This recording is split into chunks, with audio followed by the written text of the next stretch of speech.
us to pay homage to him. We have always been the prize because we have always had and still have something that other people won't, think they can't do without, and don't care to pay for.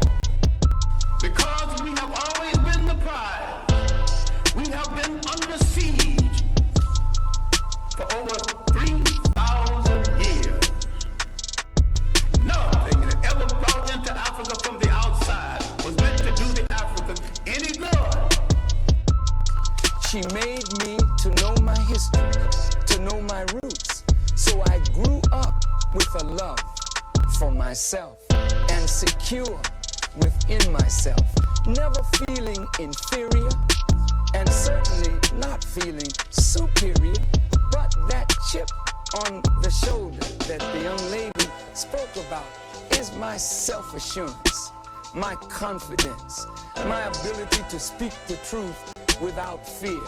I don't bend when I don't have to. I don't scratch where I don't itch. I look white people in the eye and speak honestly and truthfully and candidly and unhypocritically to you. That's not a chip. That's just self-assurance that comes from self-knowledge. Teach your children that, and whether we are here or there, we'll be able to make a future for ourselves. Who are you? You don't know. Don't tell me Negro, that's nothing. What were you before the white man named you a Negro? And where were you? And what did you have? What was yours? What language did you speak then? What was your name? It couldn't have been Smith or Jones or Bunch or Powell. That wasn't your name. They don't have those kind of names where you and I came from. No, what was your name? And why don't you now know what your name was then? Where did it go? Where did you lose it? Who took it? And how did he take it? What tongue did you speak? How did the man take your tongue? Where is your history? How did the man wipe out your history? What did the man do to make you as dumb as you are right now? In fact, recently, some lot of garbage is written in books by people who call themselves historians, making it appear as if we have to thank Lyndon Baines Johnson for the advancement because he signed the Civil Rights Bill. Of course he signed it, but while he was signing it, we were in the streets burning the country down. You better hurry and sign it. Burn the whole country down and do it quick. But if you're not careful, you will thank Lyndon Baines Johnson. I say now, give us that poetry on number 7. He wanted to go to heaven, so I took him in 7. You took him in 7. I am the king of the world. Hold it. I'm pretty. Hold it, you're not that pretty. I'm a bad man. Wait. I shook up the world. I shook up the world. I shook up the world. So we always say the Black Panther Party that they can do anything they want to us.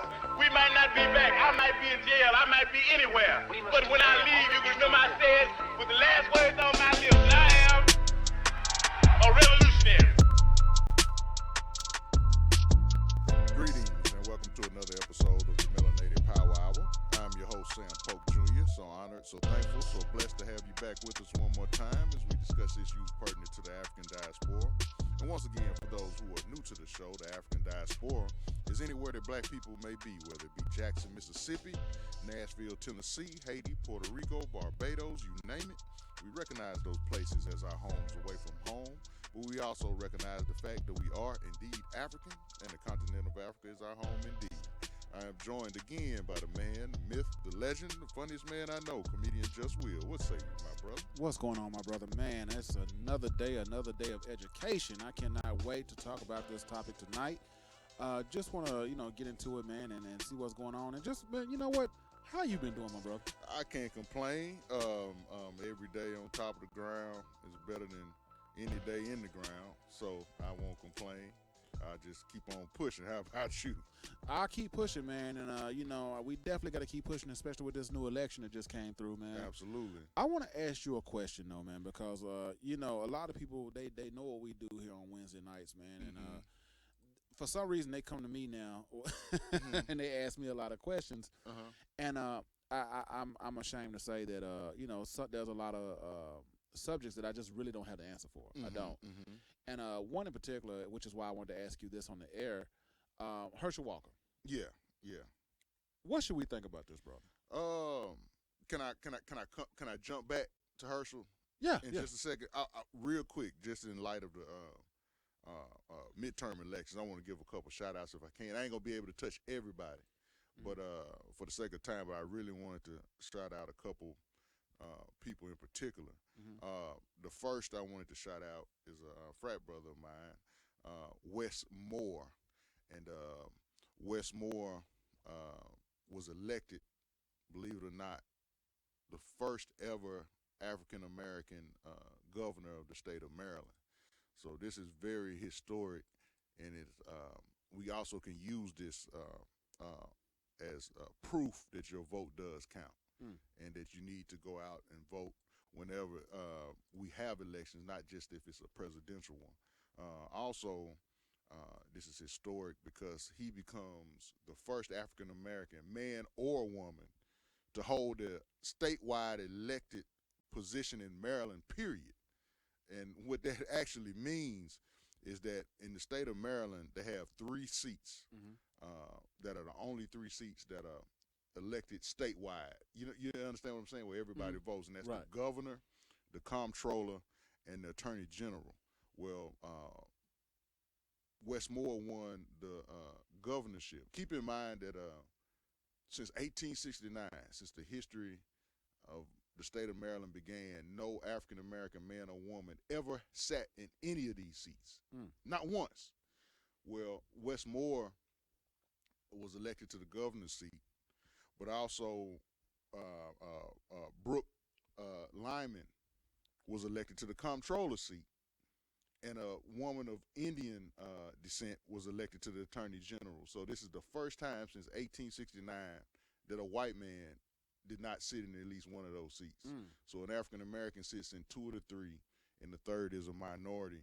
This just and by the way, that's big because those 3 are the 3 board members the 3 people that make up the board of public works in Maryland. Those are the people that handle the billions and billions of dollars that comes through their state, and they determine where those funds are spent. So that's big, and the HBCUs in Maryland should be looking pretty good or in good shape in a couple years from now. And that just goes to show you the power of your vote and why you should get out and vote. Also, I wanted to shout out the 14th president of Virginia State University, Makola Abdullah. The reason I'm shouting him out is because he had the courage to do something that many didn't. Many talked about it. But in certain states that are red in nature, whenever African Americans try to do something to galvanize the community, to be able to come out and vote or make it more possible or more feasible for them to, because we have issues that our counterparts don't have. And just getting transportation, just finding a way to excuse yourself from work just long enough to go vote. We don't have those, sometimes we don't have those privileges. We don't have those votes, those kind of jobs where we can go do that. Well, Brother Abdullah was trying to find a way through the normal means of, and that would include going to the governor, Glenn Youngkin, who's a staunch Republican and Trump supporter, and trying to find a way to relax these trials that we go through, and just trying to, the thing that will discourage the average African American voter from, it's just too much trouble, I ain't going today. You see what I'm saying?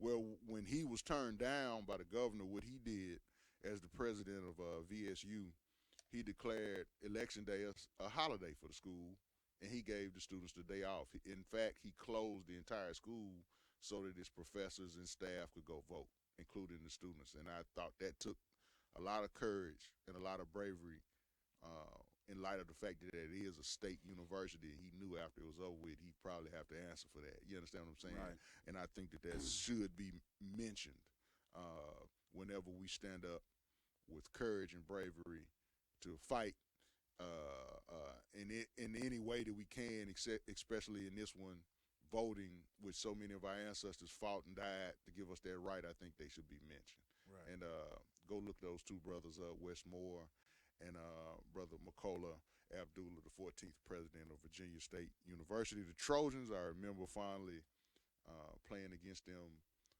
at Lane College my freshman year, and they're wonderful cheerleaders, the Woo Woo Girls, and you'd have to see them, and that Woo Woo would make sense. But go ahead, brother.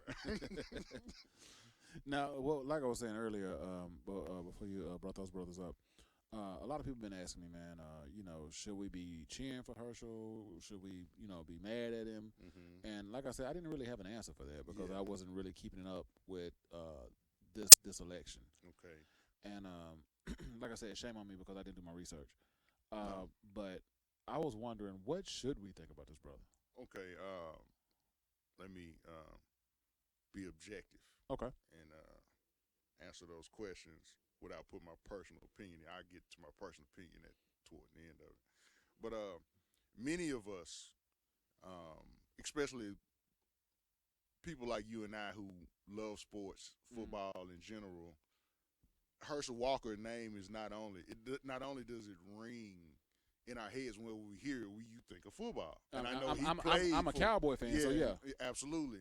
So we have to be very mindful of the nuance here. And this is why he was selected, because they knew he was a beloved figure in a lot of our communities, especially from a sports standpoint. Right. Even though he has never been in the historical or the political or the social realms of our community, right? So there's some nuance at play. Let me first just say, man, what a hell of a athlete. What a hell of a running back. And Herschel was bad. Not just running, but like you said, athlete. I mean, this brother, he beat Carl Lewis in the 200 in college. Not just that, he competed in MMA. Yeah, at the age of 55, and was winning. Absolutely. So, just understand that our enemy, not only politically but in so many other areas of human endeavor, they know these things. They study you better than you know. They know you better than you know yourself at times, and they know who to pick. Just understand that he wasn't picked randomly. Who touted him to run against Raphael Warnock for the senator seat in Georgia? Oh, Donald Trump. Oh, that's why. Okay. So for those who aren't keeping up, Raphael Warnock and Herschel Walker are opponents for current senator of Georgia, Raphael Warnock's seat.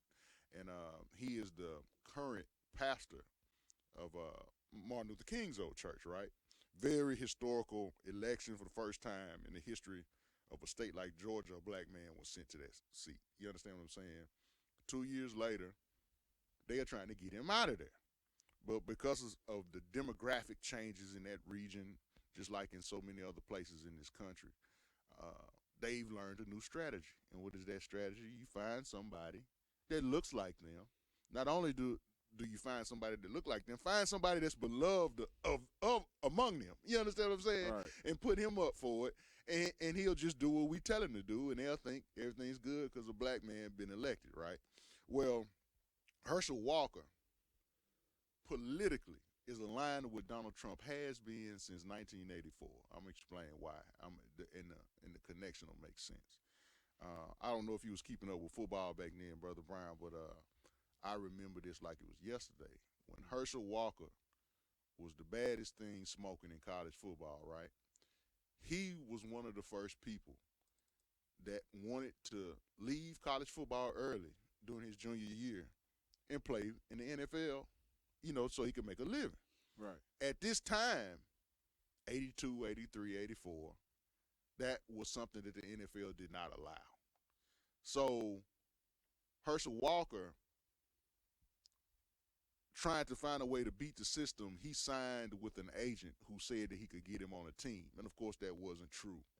And when the NCAA found this out, of course, that made him ineligible to play any longer in college.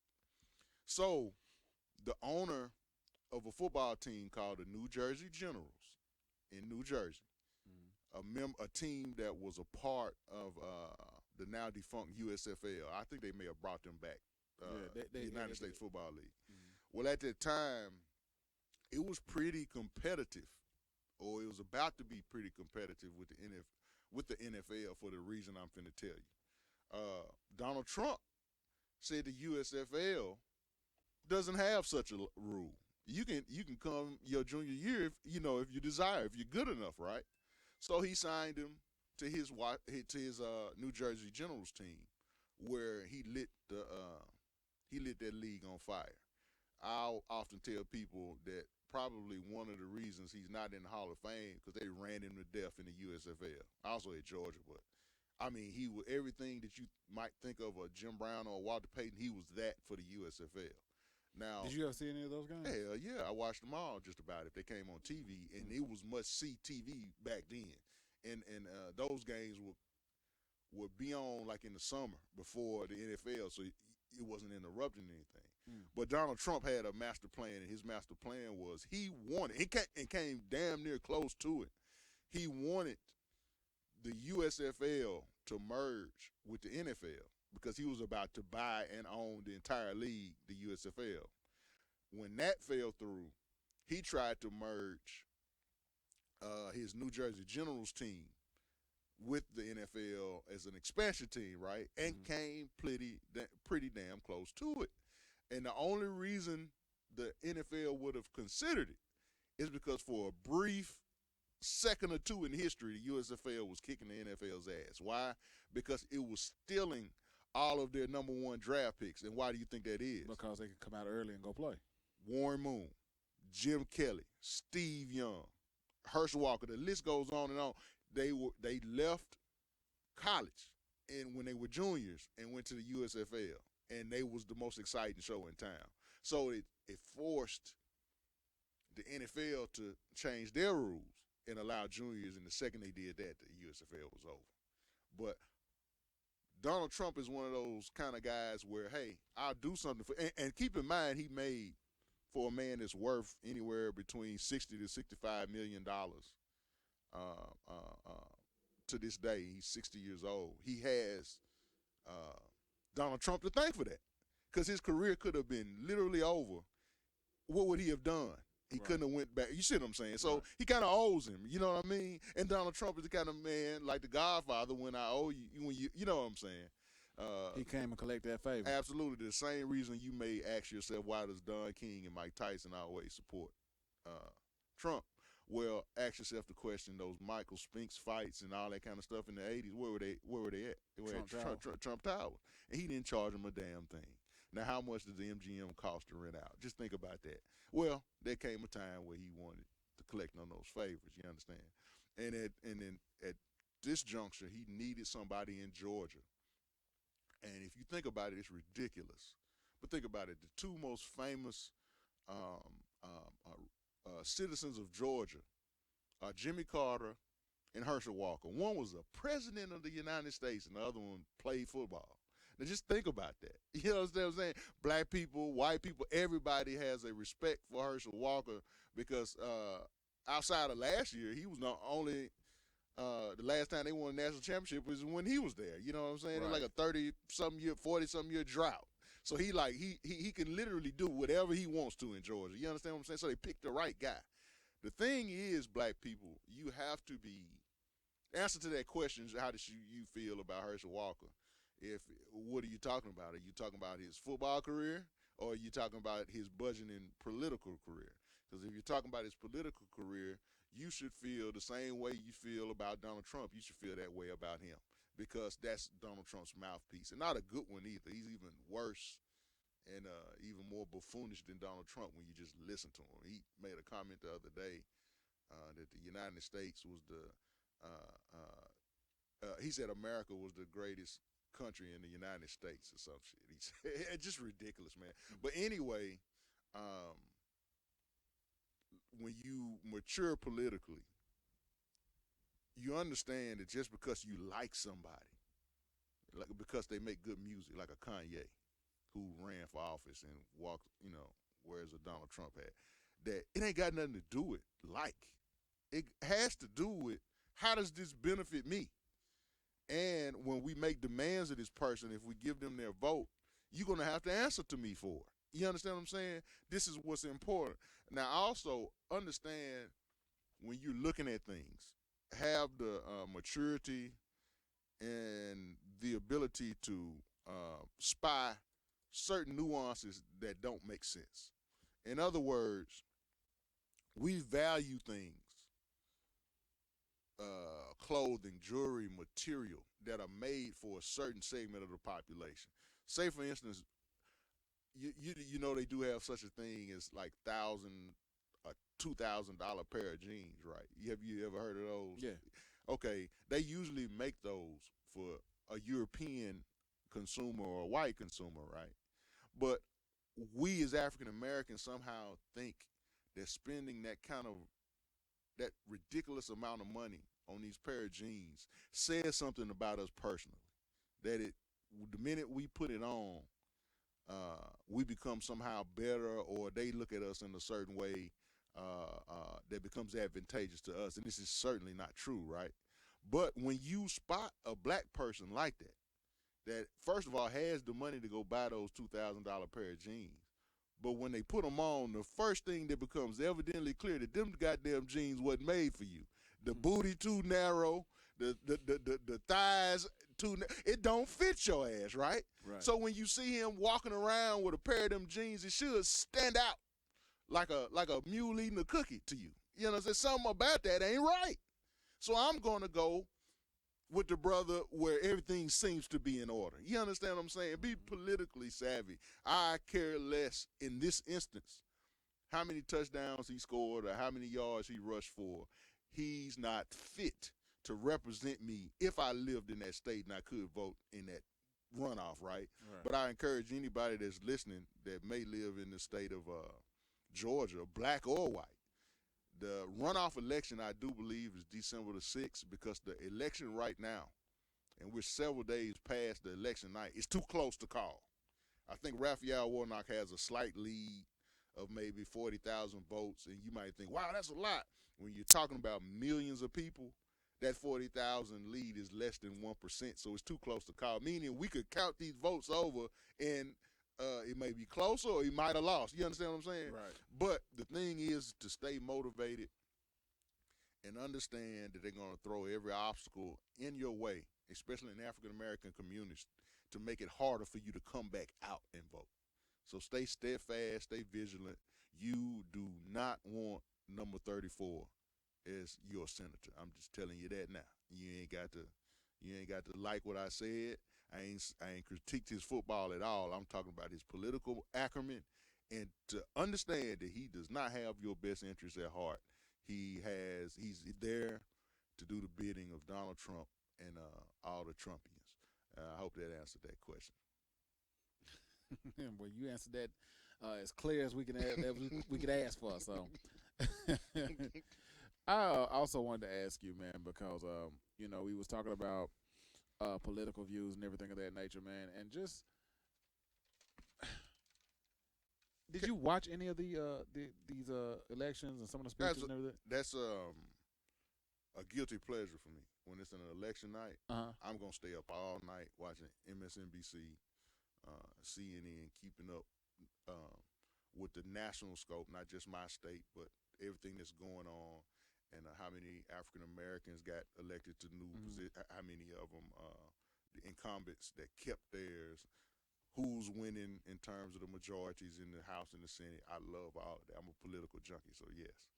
Because I was looking at a lot of it, man, and it's just sometimes it gets overwhelming, and it gets because I really don't know, and like I said, it's really my fault because I didn't study into it and I didn't really research it enough to.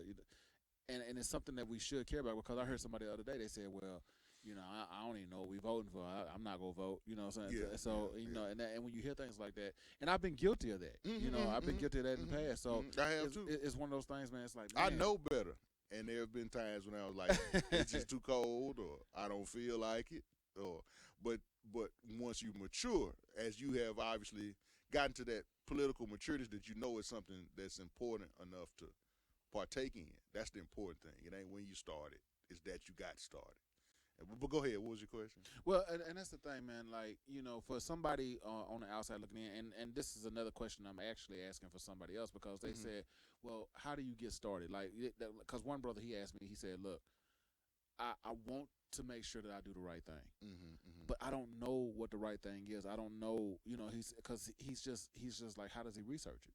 How does he research anything else? You got the smartest piece of equipment. You walk around with your pocket every Smartphone. day. You want to find out when the next Jay-Z album coming out. What you do?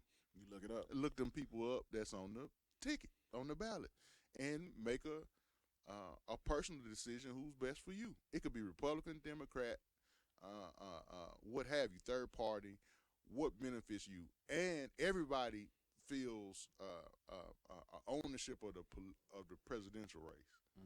But it's actually less important than your local races, because that's what affect you every day. Right. Learn these people. Learn who on the school board. Learn who is in charge of the roads. Because you elect these people. You elect these people, and if you ain't happy with what they doing, elect their asses out. But in order to fully take part and make informed decisions, you're gonna have to be the one that informs yourself. You understand what I'm saying? I want to mention, before we go any deeper into that, let me mention something else that brought me delight this Thursday. In the revolutionary sphere, I should say, or the political activist sphere, which I'm very much a part of. There's a man, I don't know if many of the listeners have heard of, but I wanted to bring him to your attention. His name is Mutulu Shakur. After, decades of being in prison, he was arrested in 1986. He will be released December the 16th, 2022. He's 72 years old, and that gives him still time to spend his final days with his family and his children. And you're talking about a revolutionary of the first sort. You said Mutulu? Mutulu Shakur, from his time with the Black Panther Party to the Black Liberation Army to the RNA. It pleased me so much to know that he would get out in December. And how long was he locked up? Since 1986. 1986? 1986. And when you hear me and others like me use a term, political prisoner, like we had Dr. Todd Stephen Burroughs on maybe over a year ago, and he was talking about political prisoner Mumia Abu-Jamal. Yeah. These people are the people who had the bravery to fight at a time when it wasn't as easy to put on a Black Lives Matter shirt and just walk out there and you'd be safe. You understand what I'm saying? Like, this is what happened. This is what happened it sounds to like people like you today that you walk around with your black. This is what happened to you in the 80s and Wow. and even further back. But just please, no matter how it happened, no matter if they had an epiphany, yeah, you was wrong, and a lot of y'all that sent him there gonna burn in hell one day if there is one. But at least he get to spend whatever time he got left with his family and children. And that's sad because you said 86, and I was younger back then, and I feel ashamed because it's like this is somebody that sounds like that he's very important and we should know him. Absolutely, especially to us. Right, and the fact that this is my first time hearing about him, that's it's kind of embarrassing because like I don't be embarrassed. But go ahead. Well, I try to research a lot of people that you talk about, and a lot of people, I try to go out and do my own research, but I guess I just don't catch everybody. But give me some more information about this brother of why he's important and why we should know him at this time. Oh man, well, first off, let's just start with the obvious, and I don't know if you put two and two together. Mutulu Shakur, who that sound like? Well, Shakur, the last name alone was Tupac. That's his stepfather. Oh, okay. Oh, snap! So when they did the biography, he was the one that got arrested. Yeah. Oh, wow! And of course, his wife for many years is Afeni Shakur. One down here. Oh, not this one. Yeah, that's we're gonna talk about her in a minute. Stick a pin in her. Okay. But go over one right here. Yeah. Now everybody will recognize that photo. That's him being visited by his now ex-wife Afeni Shakur, where she's passed away. But they met in the Black Panther Party and were married, and I think they divorced back in 1982, but had been together since the late 60s. You understand? You sent me this picture too. Absolutely. Can I pull that one up? Sure. Cause that's him and Lil Tupac. Yeah, that's much younger Matula, and of course, I mean, don't look like he could be much older than what would you guess right there? I'm not sure. Probably about 3 or 4. Yeah, and that kind of brings it home who he is. But even more so than just a star power. And but while you had it, pull up that picture that you had up earlier. Right, this one? Yeah. Now, that right there, we've talked about her in the past. Mm-hmm. Part of the reason they threw the book at him like they did is because this is Assata Shakur. So they couldn't catch us, they got him. Well, let me explain it this way. Of course, for those who don't know, she first came to prominence on the New Jersey Turnpike when some police officers got into a gunfight with some brothers and sisters in the car, and they said, a couple cops ended up dying, and they wanted to blame Zaid Shakur, who died in the car, and of course Assata Shakur, who was named Joanne Chesimard. At the time, the FBI put her on the most wanted list. She was actually arrested, and nobody knows how it happened, but she was freed from this jail through some kind of shifty maneuvering, right? Mm-hmm. And she had this march to go to Cuba because, of course, she would have studied the Black Panther Party and how whenever Huey or Eldridge or so many others got in trouble, they would go there. And they had a friend in the president, Fidel Castro. Well, Assata Shakur is still in Cuba to this day, has been granted political asylum and citizenship. And I'm going to tell you, Brother Brown, the second she steps foot back in America, she'll probably be executed. Wow. To this day. Well, anyway, on top of all the other charges that the FBI, or the, just the law in general, would throw at Matula, the last one was helping her escape. And there's no proof of him doing so. They just matched the last names up. You understand what I'm saying? I ain't saying he did or he didn't. If he did, hell yeah. If he didn't, okay. But this is one of the reasons why he got such a hefty sentence. Now, he said also to be guilty of robbing, along with some more brothers from the Black Liberation Army, robbing a Brinks truck of like $1.6 million in cash, murder of one of the guards of that armored truck, and so forth. Well, he ran, I think, for about 4 years, and they finally caught him in '86. And basically the charge was what it always is, conspiracy. You know what I'm saying? And he sat there since 1986 until now. But so prominent in and by the way, he married Afeni Shakur in 1975, I believe. But so prominent in the liberation struggle, Black Liberation Army member. I'm not quite sure what his role in the Black Panther Party was, but also his prominence in another organization that holds dear in my heart, the RNA, the Republic of New Africa, because its headquarters is in Jackson, Mississippi, where I'm from.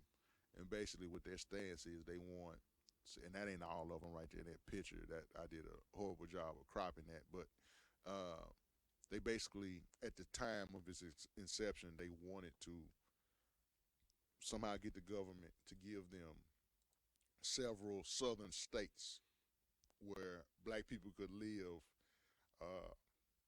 unbothered by white racism. And Hinds County, which is Jackson, Mississippi, would be the headquarters or the capital of the Republic of New Africa.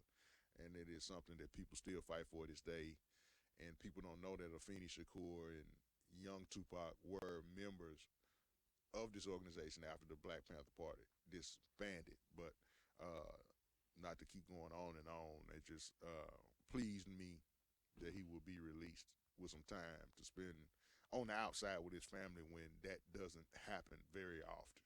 You know, understand what I'm saying? So, shout out to all the brothers and sisters who waged that fight for him. Another kind of conspiratorial reason that some of us think that he may have been held so long without warrant is he was one of the first people to condemn methadone.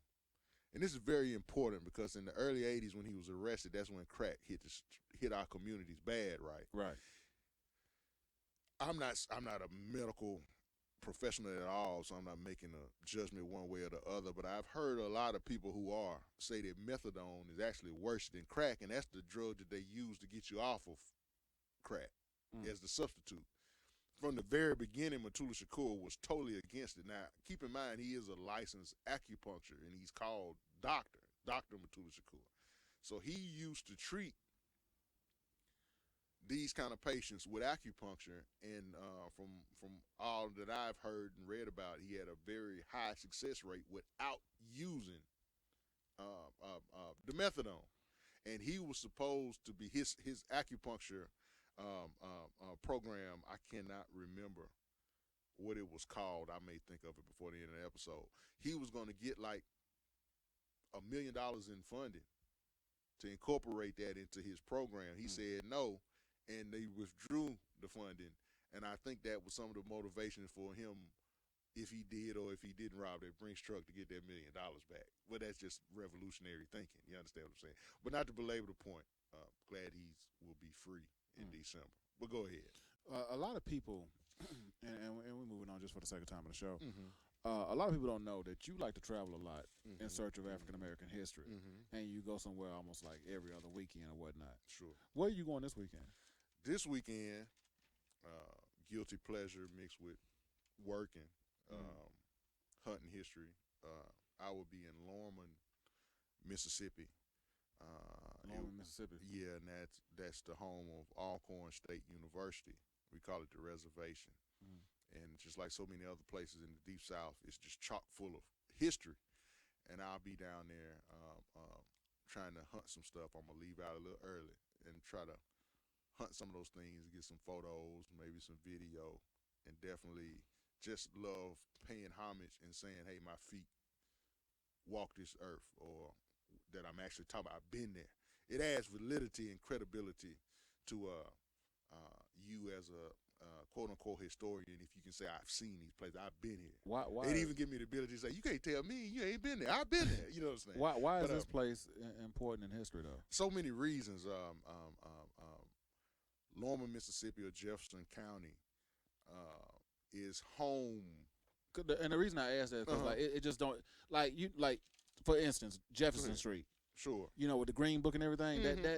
Even when you said that, you know, it was like, okay, wow, I get it. You know what I'm saying? I've heard of that, but this place here, you said, what was it again? Lorman, Mississippi. Yeah, that just it doesn't. You know, usually when you say something, it strikes, but this one doesn't hit me like. So I'm just wondering, why is this place important in history? It's so important because to us as African Americans, this is a tie-in back to the diaspora. We can get into it toward the end of the show, but it's home to some of the most notorious and some of the largest slave plantations ever seen during the history of slavery in this country. Okay. One in particular I have not been to, and I want to see this time before the game, the day before that, is a place called Prospect Hill, which was a 5,000-acre slave plantation. And we can get into why it's so important, but not only that, not far from it in Natchez is a place called the Forks in the Road. And the Forks in the Road is probably the biggest slave market ever to exist in the United States. I've heard it called by some historians as the Walmart of slavery, meaning that you could put in an order for this type of slave. I mean, to the height, to the weight, to the shade of skin, and it would be delivered to you. You know, understand what I'm saying? This is how big it was. And the Forks in the Road wasn't so much different than any other slave market except for its size and the manner in which slaves were sold. Put this word in your new vocabulary: coffle. Have you ever heard of the word coffle? No, Coffle. Usually in a slave market, you had to be present, and you bid on a slave, and I'll be like, you're like, hey, I want that one, I want this one. A coffle is a walking slave ship, meaning that they would take about 300 to 400 slaves that were healthy enough to walk, and sometimes would march them thousands of miles through areas of the Deep South that they knew had plantations, and those plantation owners were pretty wealthy and were willing to pay top dollar for the kind of slave that they wanted. They would walk these people for thousands of miles and stop in a town and just open up shop. Hey, we selling slaves today. And then if they had any left, they'll go on to the next town. You see what I'm saying? So it's unquestionably the biggest in the state of Mississippi, the Forks in the Road, but probably in the United States in general at its height. It made substantial money. It made the kind of money that it is probably, in today's dollars, inconceivable for you to believe how much money our ancestors made as chattel property. Because again, with the product that they were selling, keep in mind these are people, our ancestors, they came a la carte. Like, hey, if you wanted a slave that was 14 years old, 5'3", light skin, dark skin, whatever, you would get it because they had such a variety of us in such abundance that they could become the Walmart. Like, you went there when you had something specific in mind. You understand? And as evil and as barbaric as that sounded, it has happened. And if we don't learn it, the story, it will inevitably be flipped in a way that doesn't seem as evil, if that makes sense to you. And not on my watch. So I know the story, but I need to go see it, and I need to walk around and document certain things. And whenever I'm that close to it for something as superficial as a football game, which I love to death, I've got to. My trip is wasted if I don't. Pay, yeah, absolutely. Who is someone? Go ahead. Who is someone that's important in this history? So many, but I would say for the listener who wants somebody intricately involved in this history can go look up. There's a man called Hiram Rhodes Revels. Have you ever heard of him? Mm-mm. Who he is, Brother Brown? Is that who this person is right here? Absolutely. Who he is the first ever black man elected to the United States Congress, and this happened in 1870. And the rabbit hole is going to bring us to a subject that you probably heard a lot about, don't really understand, and that's Reconstruction. Yeah. And do you understand Reconstruction at all? No. Well, that's the period immediately after the Civil War ended up until Jim Crow. Mm-hmm. In other words, that period of time where the United States government kept the U.S. troops in the Deep South to make sure that all fighting had ceased and that these newfound civil rights laws that black people had overnight acquired were actually protected by law, right? And it's about a 15 or 20 year span of time. And it's very important Reconstruction to be studied because everything that you think that you can't do as a black people, you did it during these 15 to 20 years. In other words, you produced more millionaires from 1966 to about 1889 than you have today. From 1889 up into the year 2022, you produced more during that 15, 20 year span of time. You sent more blacks to Congress.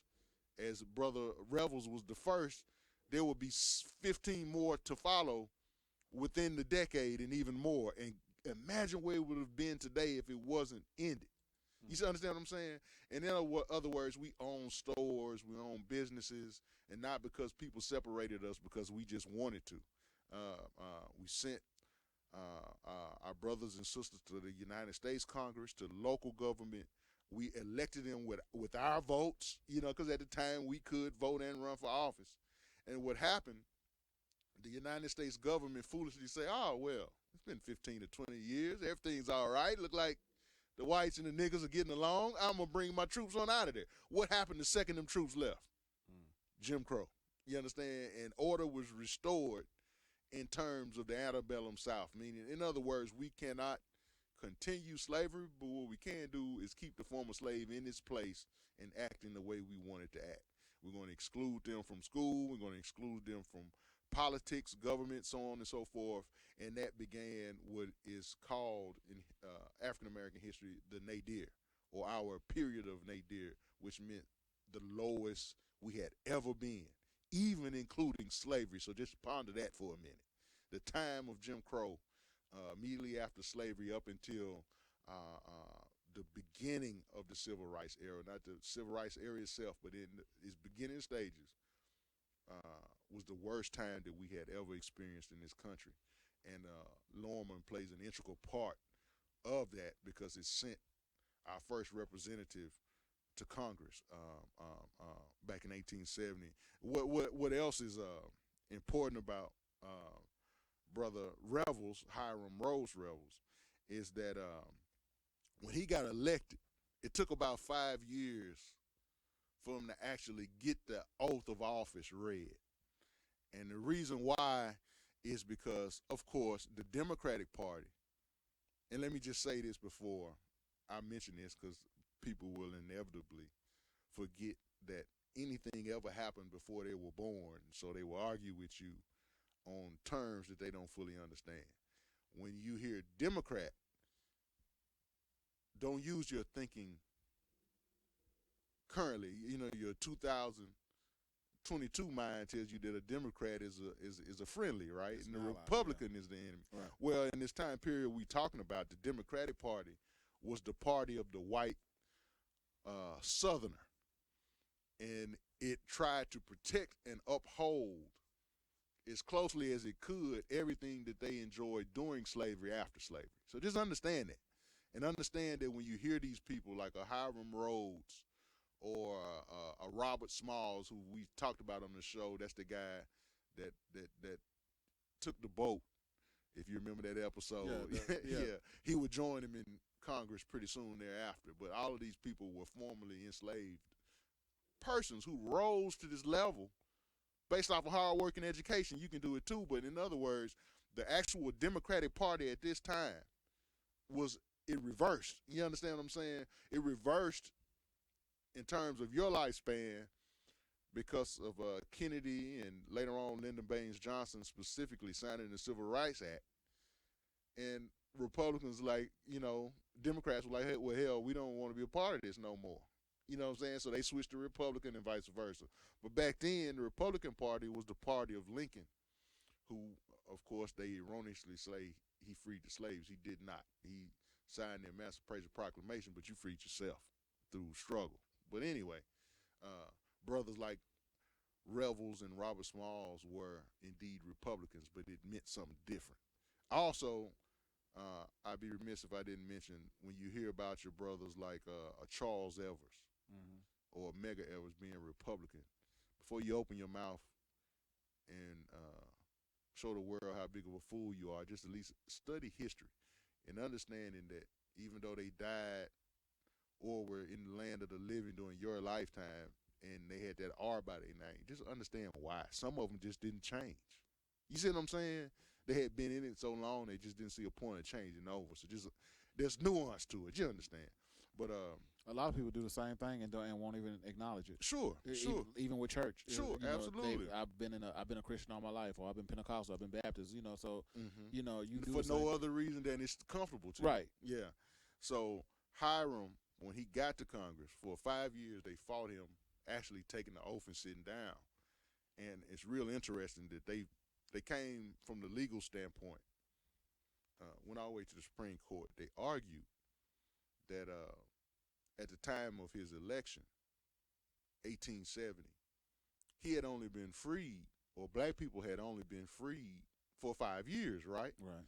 So that means that you only been a citizen for 5 years. Technically, that's true now because a slave ain't a citizen, right? Right. Keep in mind they weren't trying to uphold the law. They just didn't want a nigga representing them in the state of Mississippi. But anyway, what is interesting is that there is a law in the Constitution that says that if you weren't born an American, you can't ever run for president. But you can run for the other offices if you have been here and been a citizen for at least 9 years.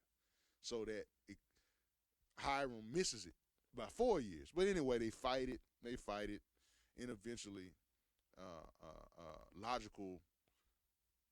logically thinking people in courts decided that, hey, man, that is a technicality, but we're going to ignore it because they citizens now, and we have gained enough evidence to show that you don't care nothing about that. You just don't want him representing you because of the color of his skin.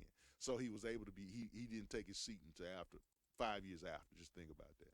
But Hiram Rhodes Revels would be someone of interest from this area of Mississippi, specifically Norman or Jefferson County, that you can study. You can write his name down and look him up. It'll reward your research. One last question: how does this place affect the total diaspora? You can tie it with the diaspora because for me, that's what's important about this kind of work. What's important to the show, which is I always continue to repeat it because it's the purpose of this show, and it's to get you to thinking about yourself the way I think about you, and that I don't care what you call yourself, Haitian, Georgian, Mississippian, Ghanan, whatever. You all the same people in them labels that that your open enemy is giving you to further divide you, and they know that, and you don't. Keep in mind that there were no Africans in Africa before slavery. What were there? People. Right. That label got stamped on them by other people trying to define who they were to them. So if we're going to have a label, it's just going to be African or it's just going to be black, but your story is their story. And there was a time in my life when something bad happened to a black person in New York, even though you didn't know nothing about them. You felt a certain kind of way because you saw them as you. It's getting further, that sense of brotherhood is further eroded the more time. I mean, you even got it to the point where gangs in the same gang don't see each other as themselves if they come from different streets.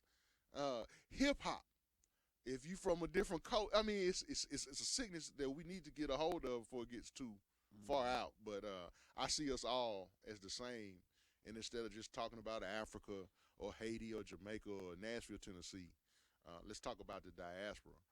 But one thing that you can study that ties this specific place that I'm going to back to the diaspora is a place called Mississippi in Africa.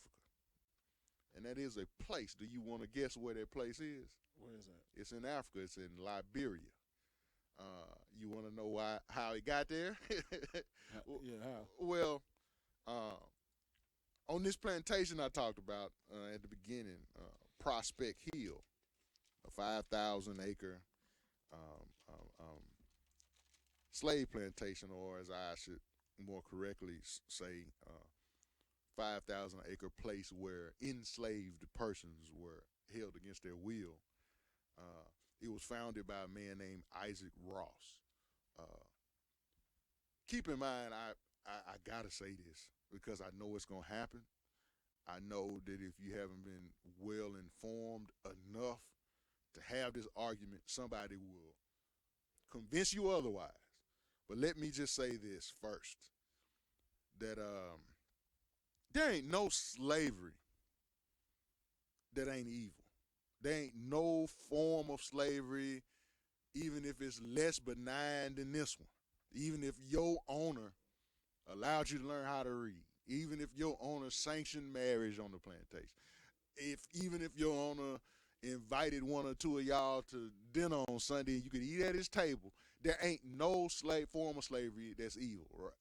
That's not evil. You understand what I'm saying? Right. I have to say this because some people will inevitably point out Isaac Ross's good qualities as a slave master in that he let his slaves learn how to read. He let them own businesses and that kind of thing. And they will point out the fact that he was actually a good man because of that. The fact is, no man should have to let another man do anything. Absolutely.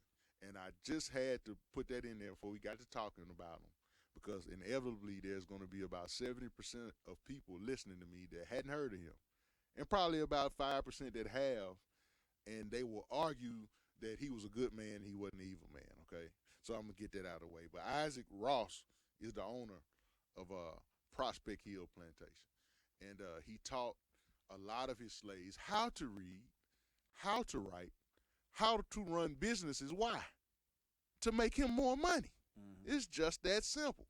But just like enslaved persons in other parts of the Deep South and all over this country, when it was allowed all over the country, they wanted to be free too. So what he noticed was that free blacks in the area would congregate with his slaves, and he would allow it. And what he noticed was his enslaved persons became a little more radical whenever they interacted with them. In other words, if for no other reason that I'm a little jealous he get to go do whatever the hell he want to do. I'm a little jealous that he get to see his wife every night. I can't see mine but on Sunday.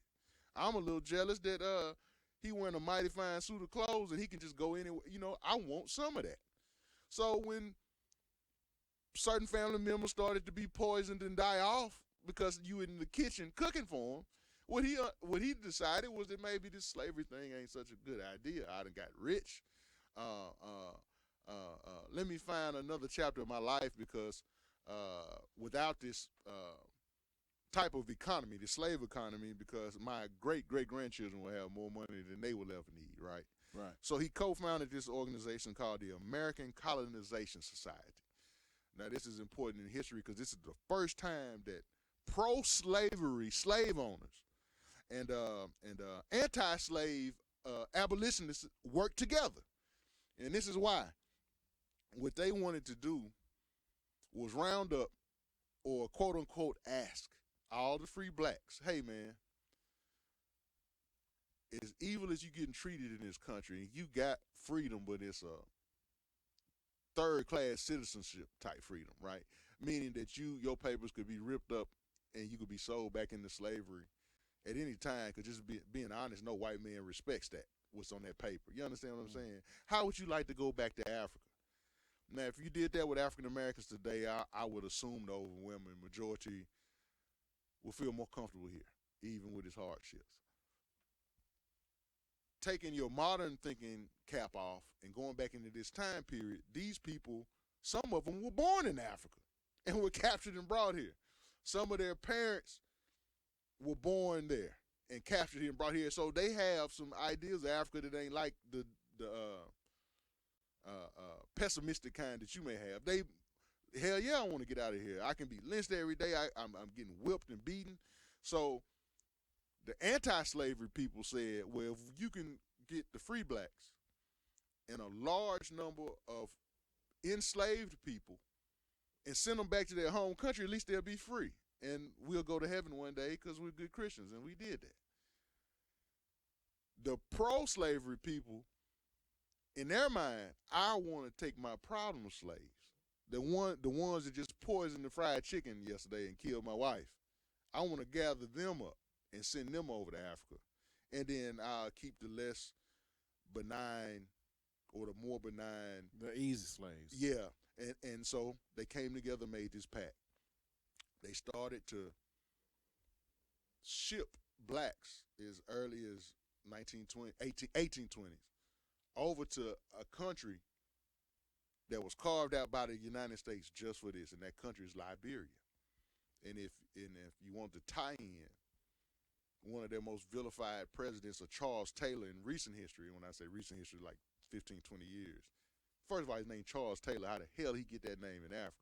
He's the descendant of these slaves from the Deep South that got brought over there. Gotcha. You fast forward a couple hundred years, and you wouldn't know any different other than the man named Charles Taylor. Who the hell you know named Charles Taylor? Those are his great-great-grandparents, slave owners in Mississippi. You understand what I'm saying? Right. And a lot of them come back here to go to college as he went to Howard. But the slaves, enslaved people that they gathered up from Mississippi and took over there, they carved out a nice little piece of land and called it Mississippi. Why? That's all they knew, right? There's a Tennessee in Africa. There's a Kentucky in Africa. Look up all these places, right?